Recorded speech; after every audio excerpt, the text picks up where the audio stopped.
Bonjour à toutes et à tous. Donc vous avez regardé les deux premières vidéos présentées par Aurore Figuière et Malek Semar suite à notre partenariat que nous avions signé avec Sieste Flash il y a quelques semaines.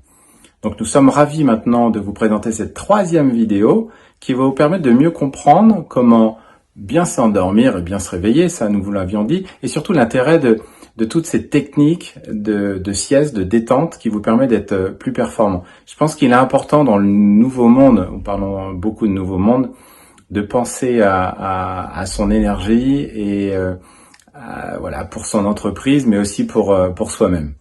Donc je vous laisse découvrir cette troisième vidéo. En tout cas, on est ravis de vous présenter à Roam ce partenariat et j'espère que vous le mettrez à profit dans les semaines à venir et que nous pourrons en reparler quand nous vous verrons de visu. À très bientôt, bonne session, bonne formation. Bonjour à tous, merci d'être avec nous pour cette troisième vidéo.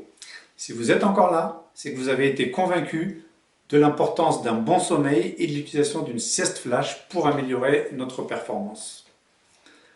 Dans cette troisième vidéo, on va parler des difficultés à s'endormir ou encore du fait de se réveiller. Comme tout le monde, il m'arrive de me réveiller en pleine nuit et d'avoir beaucoup de mal à m'endormir, ou encore d'avoir simplement du mal à m'endormir. Aurore va donc nous parler des bons réflexes, un peu des mauvais, de ce qu'il faut faire, de ce qu'il ne faut pas faire, pour répondre à ces périodes que nous vivons tous de temps en temps avec des problèmes de sommeil. Merci encore. Bonjour à tous, donc si vous regardez cette vidéo, c'est la vidéo numéro 3. Si vous n'avez pas encore regardé la vidéo 1 et la vidéo 2, je vous invite à regarder d'abord la vidéo 1 et d'abord la vidéo 2. Cette vidéo aujourd'hui est faite pour les personnes qui ont des problèmes de sommeil. Si vous avez des réveils nocturnes, des problèmes d'endormissement tardif, que vous avez, vous stressez déjà rien qu'à l'idée d'aller vous coucher, cette mini formation de 15 minutes, cette mini formation sensibilisation de 15 minutes est faite pour vous. J'en dis pas plus. Merci Mickaël et Malek pour cette présentation courte et je vous dis à tout de suite dans la formation. C'est parti pour cette formation. Alors, il existe plusieurs troubles du sommeil qui sont vraiment à ne pas confondre avec les pathologies du sommeil. Qu'est-ce que c'est un trouble du sommeil? Qu'est-ce que c'est une pathologie du sommeil? Un trouble du sommeil, c'est par exemple avoir un endormissement tardif. C'est-à-dire je vais me coucher et je mets longtemps à m'endormir. Ou alors c'est avoir des réveils nocturnes. Donc pendant ma nuit, je me réveille en pleine nuit. Ou alors c'est avoir des matins difficiles. C'est aussi stresser rien qu'à l'idée d'aller se coucher. Voilà. Ça, ce sont des types de troubles du sommeil. Qu'est-ce que c'est une pathologie du sommeil? Une pathologie du sommeil, là, on parle c'est médical. On parle de narcolepsie, somnambulisme, jambes sans repos, etc., etc. Pathologie du sommeil, ça demande un suivi médical beaucoup plus poussé que celui dont on va parler aujourd'hui. Donc aujourd'hui, tu es concerné si il t'arrive d'être quelqu'un qui, rien qu'à l'idée d'aller dormir, vous stresse, rien qu'à l'idée d'aller dormir vous stresse. Si les endormissements tardifs, c'est pour vous. Alors les endormissements tardifs, il faut savoir ce que c'est exactement. En gros, si quand vous allez vous coucher le soir, vous mettez plus de 10 minutes à vous endormir, c'est qu'on est dans un endormissement tardif. C'est-à-dire qu'en gros, quand vous allez vous coucher à l'heure qui vous correspond, il n'y a aucune raison que vous mettiez plus de 10 minutes à vous endormir. Donc si vous mettez plus de 10 minutes à vous endormir, c'est qu'il y a ce qu'on appelle un trouble du sommeil, plus ou moins prononcé en fonction du nombre de fois où ça vous arrive ou en fonction du timing que vous mettez pour vous endormir. Vous êtes concerné aussi ce soir, pourquoi je dis ce soir d'ailleurs, je ne sais pas, bref, quand vous regardez cette vidéo, vous la regardez peut-être dans la journée, vous êtes aussi concerné si vous avez un réveil nocturne. Alors un réveil nocturne, c'est pareil, on va en parler. En tout cas, si vous vous réveillez dans la nuit ou plusieurs fois dans la nuit, vous êtes concerné par cette vidéo, on va en parler juste après. Et enfin, si vous avez des matins difficiles, donc vous vous réveillez le matin et vous ne vous sentez pas reposé. À partir de là, sensation de fatigue au réveil. À partir de là, vous êtes aussi concerné pour regarder cette vidéo et les différentes petites astuces que je vais vous donner. Alors, on ne va pas rentrer en profondeur, c'est comme toujours. Là, aujourd'hui, on est dans la sensibilisation, une mini-formation pour vous aider, rappelez-vous, à mettre de bonnes habitudes en place pendant ce confinement ou plus tard, si vous regardez cette vidéo pendant une période de vacances ou une période inédite où vous n'êtes pas en train de travailler. Maintenant, l'idée, c'est que vous mettiez ça en place pour qu'au moment où vous allez vous remettre à travailler, vous puissiez avoir une routine qui fonctionne sur votre sommeil et qu'il n'y ait pas ce problème-là à la reprise. Ok? Alors c'est parti, on va commencer par On va commencer par si vous êtes quelqu'un qui stressait rien qu'à l'idée qu'il va y avoir une nuit qui va arriver, qu'il va falloir dormir et que vous n'arrivez pas à dormir correctement et que ça fait des années et que rien que l'idée d'aller au lit vous stresse. Alors déjà, ce que j'ai envie de dire, c'est qu'il y a une histoire de croyance qui se met en place là-dedans. Si vous croyez et vous êtes certain que vous allez mal dormir encore et encore parce que dans votre passé, vous avez eu cette expérience et que vous êtes sûr que cette expérience va se reproduire dans votre futur, vous allez créer votre réalité. La croyance est très puissante. Si vous croyez que vous allez mal dormir, vous allez de toute façon mal dormir. Okay ? Donc attention à ce que je crois. Le principal problème, c'est plus l'appréhension que le sommeil en lui-même à un moment donné. À un moment donné, finalement, votre sommeil, il peut être géré mieux, il peut être mieux optimisé.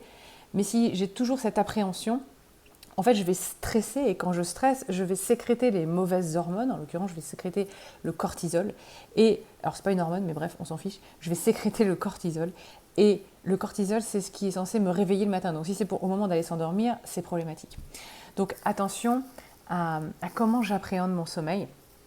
Alors, il y a plein d'astuces. L'idée là, c'est de rendre le coucher plus fun, plus agréable. Alors, il y a plein de petites astuces pour ça. Vous avez la possibilité d'écouter une petite... Enfin, l'idée, c'est de mettre un rituel en place. Vous pouvez écouter une petite musique douce ou agréable. Alors, bien sûr, mettez pas du rock ou un truc hyper excitant avant d'aller vous coucher. Vous avez la possibilité de mettre des rituels. Les rituels apaisent. Les rituels ont pour habitude, par définition, comme c'est un rituel, ça devient une habitude. Et comme ça devient une habitude, ça rassure le corps. Le corps aime l'habitude. C'est pour ça qu'on a des habitudes parfois même qui sont désagréables, dont on n'arrive pas à se séparer parce que le corps aime avoir des habitudes. Donc mettez des habitudes en place, des bonnes habitudes saines pour votre sommeil. Okay ? Ayez des rituels apaisants.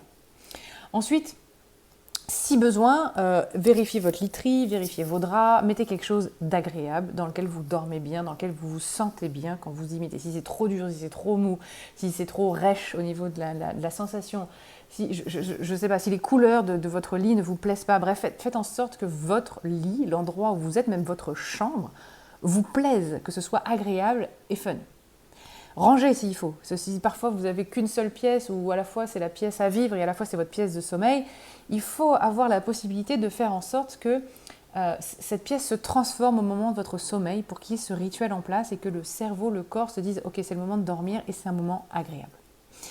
Ensuite, vous pouvez utiliser des huiles essentielles éventuellement, donc des odeurs qui sont agréables, qui vous font du bien avant d'aller vous coucher. Vous pouvez aussi lire un livre. C'est aussi très agréable parfois de lire un livre, ça vous permet de vous endormir tranquillement. Vous avez aussi la possibilité d'écouter des audios, alors vous avez plein de trucs sur YouTube si vous voulez. Et pareil, je vous rappelle, si vous avez la possibilité de le faire, sur notre site internet siesteflash.com, dans l'onglet formation en ligne en haut à droite, vous avez accès à des audios que j'ai réalisés pour vous sur justement ces trois parties. Vous allez voir, vous avez 3 audios différents. Et vous pouvez les télécharger pour, je crois que c'est 5 € en ce moment, ils sont 4 fois moins chers que le prix habituel jusqu'à la fin du confinement. Profitez-en, c'est vraiment le moment. Et vous écoutez ces audios, vous avez un audio qui vous programme à une bonne nuit de sommeil. Okay ? Donc, autant l'utiliser, se programmer à une bonne nuit de sommeil. Donc voilà un peu tout ce qu'on peut faire quand on est un peu du genre stressé à l'idée d'aller se coucher. Ensuite, on va parler des endormissements tardifs. Donc, les endormissements tardifs, si vous mettez plus de 10 minutes à vous endormir, c'est pas normal. C'est que c'est pas la bonne heure qui est adaptée pour vous pour aller vous coucher. Normalement, quand je vais me coucher, je suis fatiguée, donc je m'endors en moins de 10 minutes ou grand maximum un quart d'heure, mais il n'est pas normal que je mette 20 minutes, une demi-heure, 1 heure à m'endormir. C'est pas normal. Donc, très important, faire attention aux écrans. Comme tu le vois s'afficher sur ces slides, regarder un écran de téléphone juste pour passer le temps parce que tu n'arrives pas à t'endormir, c'est pas une bonne idée.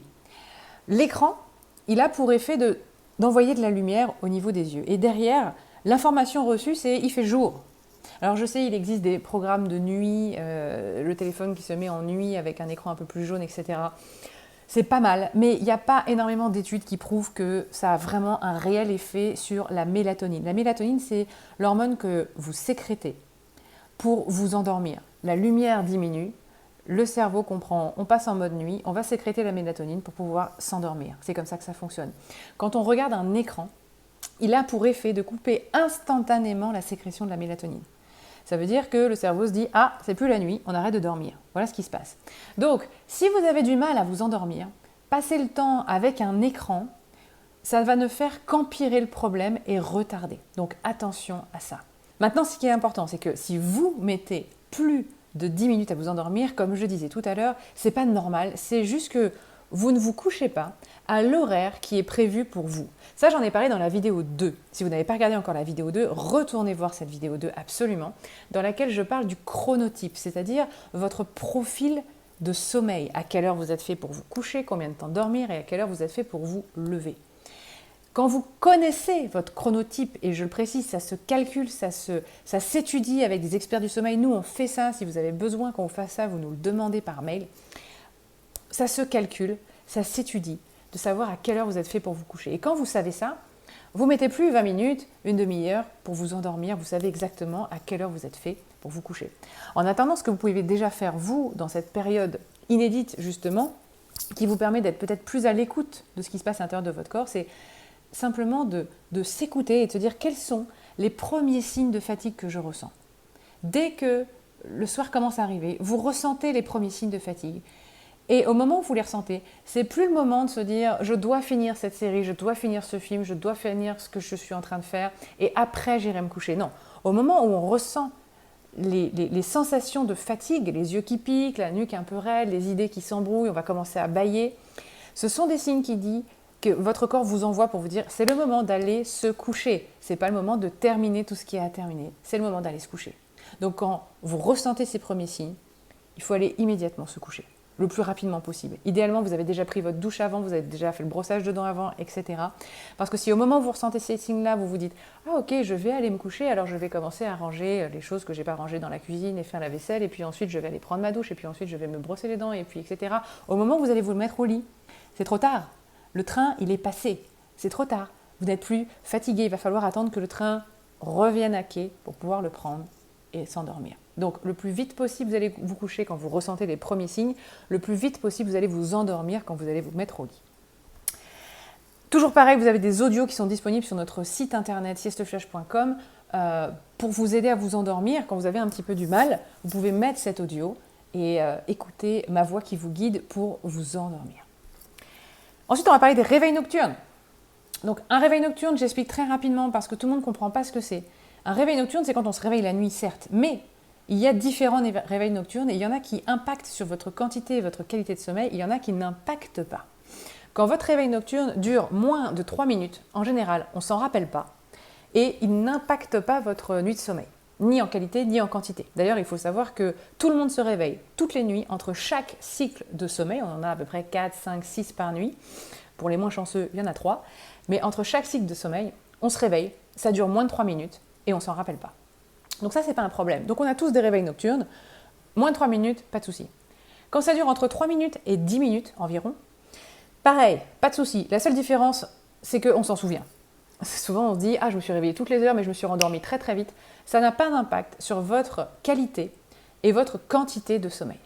Le réveil nocturne devient problématique quand il dure plus de 10 minutes. Donc si le réveil nocturne dure plus de 10 minutes, voilà ce qu'il ne faut absolument pas faire. Restez au lit. Si vous restez au lit, le problème c'est que votre mental va commencer à se mettre en fonction.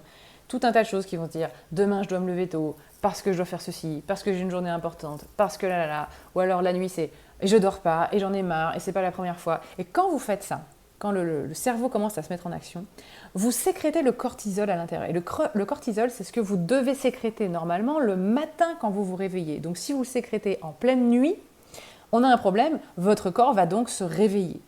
Et donc ça sera encore plus difficile pour vous de vous réendormir. Donc pareil, dans cette phase-là, je me lève. Et il faut savoir aussi que très souvent, la nuit, en réalité, quand on se réveille, quand on a un réveil nocturne, alors il y a plein de raisons, mais une des raisons majeures qui n'est rarement identifiée, c'est qu'on est déshydraté. On a besoin d'eau, on a besoin de boire. Alors par contre, pas trop, parce que si vous buvez trop, la problématique, c'est que vous allez avoir envie de faire pipi dans 1 heure, 1 heure et demie, 2 heures, et donc ça va vous créer un deuxième réveil nocturne. Donc il faut savoir doser. Moi, je sais que la nuit, quand j'ai un réveil nocturne, ça peut arriver à tout le monde d'avoir un réveil nocturne, et ben je me lève et je vais dans ma salle de bain, donc je me lève, comme ça je ne reste pas dans mon lit, je ne reste pas en train comme on dit, de ressasser dans mon cerveau, je ne dors pas, ça ne va pas, etc. Non, je me lève, je me dis c'est normal, je me lève, je vais aux toilettes, je vais à mon robinet, je bois une gorgée, peut-être 2 gorgées d'eau, hop, et ensuite je retourne me mettre au lit tranquillement. Okay, et là, en général, je me rendors. Par contre, si je reste au lit, je peux être sûre que je ne me rendors pas dans les 10 minutes. Donc, super important, je me lève. Okay, je bois un petit peu, je vais m'hydrater et je peux marcher un petit peu. Si vraiment ça dure un peu plus longtemps, pareil, vous pouvez écouter des audios, même sur une petite musique ou quelque chose qui est calme, très très calme. Vous pouvez écouter ça et ça va vraiment vous aider à vous réendormir. Enfin, les matins difficiles. Alors, je me réveille et je ne suis pas en forme. J'ai très mal dormi et j'ai l'impression de ne pas avoir récupéré. J'ai pas l'impression d'avoir eu une qualité de sommeil optimale ou j'ai pas l'impression d'avoir eu une quantité de sommeil optimale. Alors là, on va parler de l'aspect curatif, c'est-à-dire qu'est-ce qu'on peut faire immédiatement quand j'ai mal dormi ou quand j'ai l'impression d'avoir bien dormi mais que le matin je me sens pas en forme. Sachez quand même que l'aspect curatif, ça ne marche que sur du court terme sur le sommeil. L'important dans le sommeil, c'est l'aspect préventif. C'est la fameuse habitude saine de sommeil qui est mise en place. Mais je vais vous donner quand même des solutions pour vous aider quand vous avez le matin difficile à vous réveiller. Donc, 3 choses. Première chose, il vous faut de la lumière, absolument de la lumière. Donc, si vous aviez les volets fermés, plus vite vous les ouvrez, plus vite vous prenez la lumière extérieure, même s'il ne fait pas beau, mieux vous allez vous réveiller. Donc ça, c'est la première chose. La deuxième chose, pareil, vous avez des exercices possibles à réaliser, des mouvements du corps qui soient doux, dynamiques, des respirations à mettre en place. On a aussi un audio sur cette partie-là qui vous permet le matin, hop, vous mettez l'audio, vous écoutez et vous faites ce qui est guidé pour vous réveiller et activer le corps. Et ensuite, dans la journée, si vous ressentez encore de la fatigue, même dans la matinée, vous pouvez faire les fameuses siestes flash. Regardez la vidéo 1 où je parle des siestes flash. Super important, ça va vous aider à vous dynamiser, à vous réveiller. Maintenant, sur le long terme, pour régler des matins difficiles, il faut absolument connaître son chronotype et faire une étude de sommeil personnalisée. Ça, je l'explique dans la vidéo 2. Vous avez maintenant ce qu'il vous faut pour pouvoir gérer de manière rapide, efficace, à court terme, évidemment, les différents troubles du sommeil qu'on a pu voir aujourd'hui. Je vous remercie d'avoir suivi ces 3 vidéos. Vous avez accès à notre site avec les formations en ligne, avec tout un tas d'astuces. Vous pouvez nous contacter par mail si vous avez des questions. Vous avez la page Facebook Sieste Flash, tout simplement, ou la page LinkedIn aussi, Sieste Flash. Vous pouvez vous connecter à nous. Sur Facebook, je fais régulièrement des lives. Profitez-en pour aller regarder un peu ce qui se passe sur cette page-là. Et si vous avez la moindre question, n'hésitez pas à nous les envoyer par message privé, par mail ou quoi que ce soit. Ce sera avec grand plaisir qu'on pourra y répondre. Et je vous dis peut-être à très bientôt sur une de nos formations, sur une de nos pages Facebook ou ailleurs. Et très bonne continuation à tous.